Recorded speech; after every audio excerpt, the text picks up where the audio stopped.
Gentleman yields back. The chair now recognizes the gentleman from Georgia.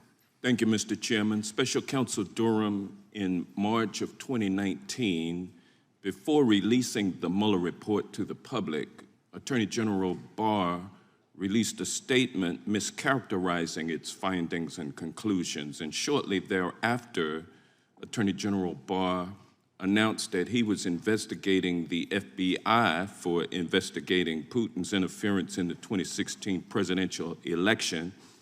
And then in April or May of 2019, Attorney General Barr appointed you to lead that investigation. Isn't that correct? He did appoint me to lead the investigation, yes, sir. And then in October of 2020, Attorney General Barr appointed you as an independent special counsel so that you could continue investigating the origins of the Russia investigation once Trump was out of office, correct? I was appointed special counsel in October, yes. And by that time, your investigation had already cost the American taxpayers over $6.5 million. Isn't that correct?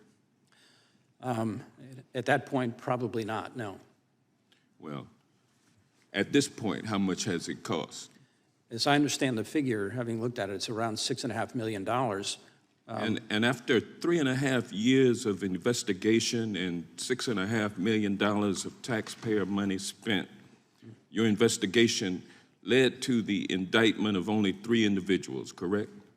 That's correct. Well, it's contrary to the fervent prayers of some on this panel, former FBI Director Jim Comey and former CIA Director John Brennan were not among those 3 who were indicted. Isn't that correct?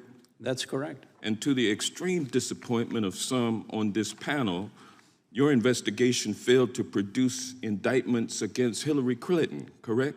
That's correct. Didn't indict Barack Obama.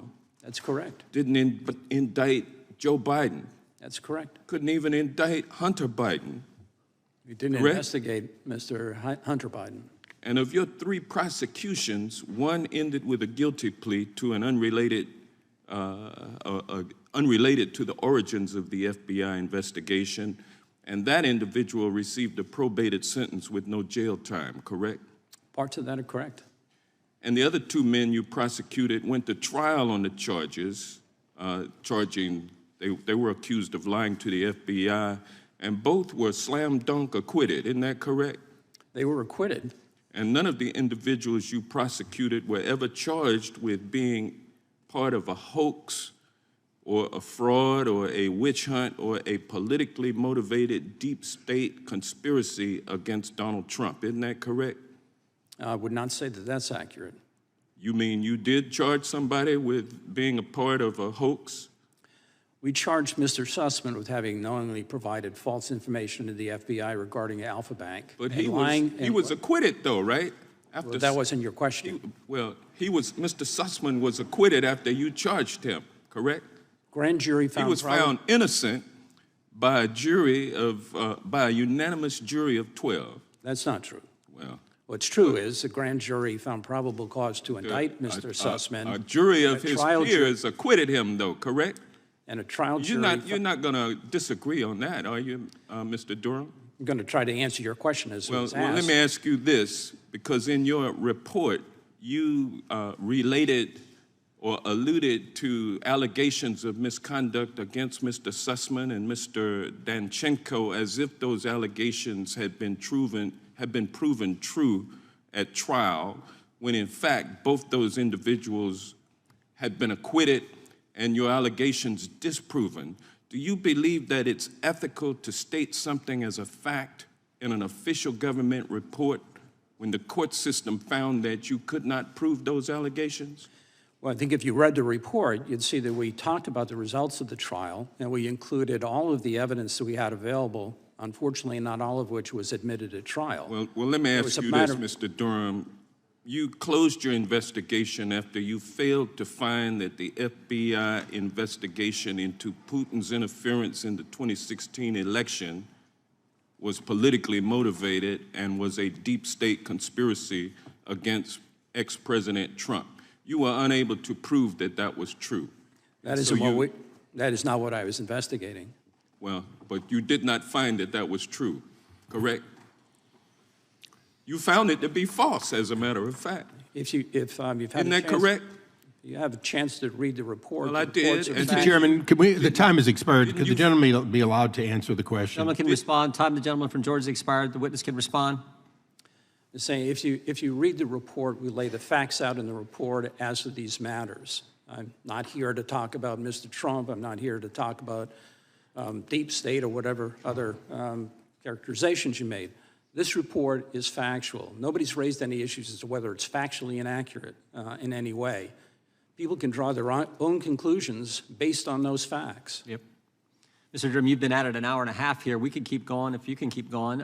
Just let us know if and when you. Yeah, I'm fine. you Whatever okay, the great. committee wants. Chair now recognizes the gentleman from California, Mr. Issa.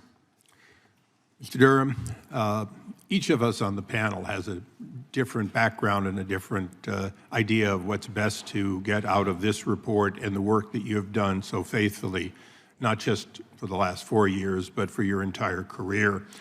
So I'm going to start off by asking, is it true that you have the Attorney General's Exceptional Service Award, a decoration for your service?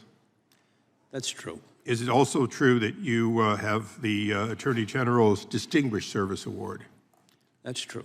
And who awarded you that? You know, it goes back in time. Attorney General Reno had. No, 2012. Oh, I'm sorry, in 2012. I'm trying to remember what award it was. I don't frankly recall. I don't really just for the record, it's Eric Holder. Yeah.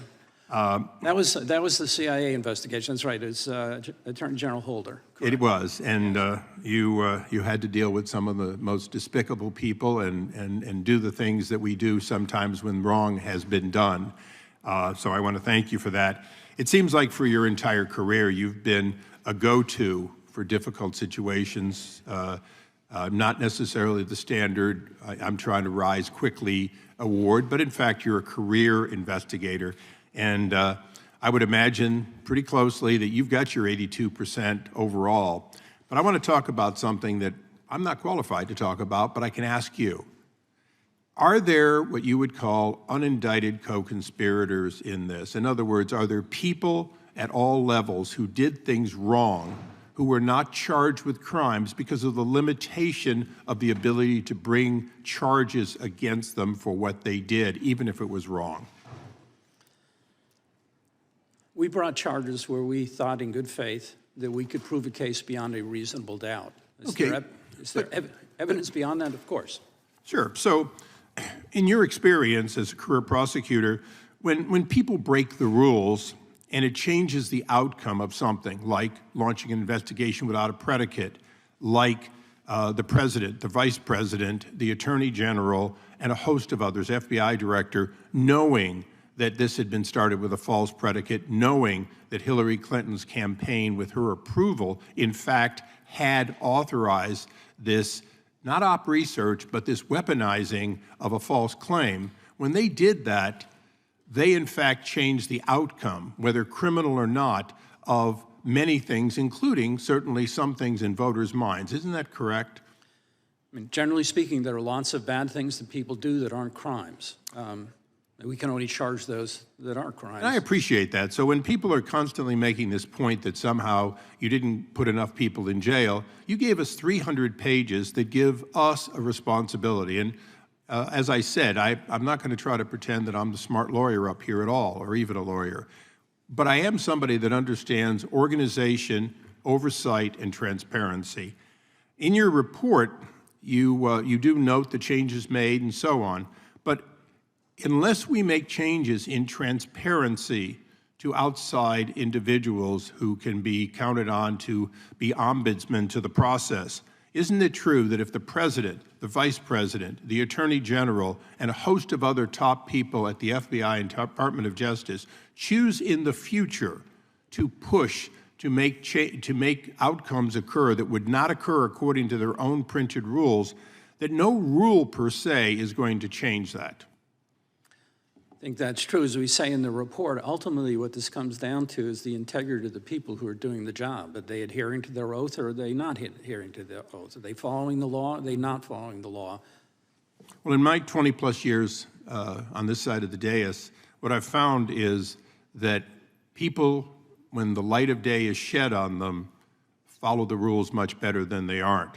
So for all of us up here, I want to thank you for your contributions and your service. Hopefully, I know you've gone into retirement, but hopefully in the future, as we begin looking at reforms that can be counted on and believed by the American people, at reforms that create better transparency, at reforms that do not allow FISA judges to be misled by people with an agenda, that you'll be available to at least give us some of the guidance from your decades of knowing how it's done right at the Department of Justice. And Mr. Chairman, I want to thank you for your indulgence in so many people. I will not take excess time. I believe this witness's 300-plus pages speaks extremely well for itself, and I yield back. Gentleman yields back. The gentleman from California is recognized.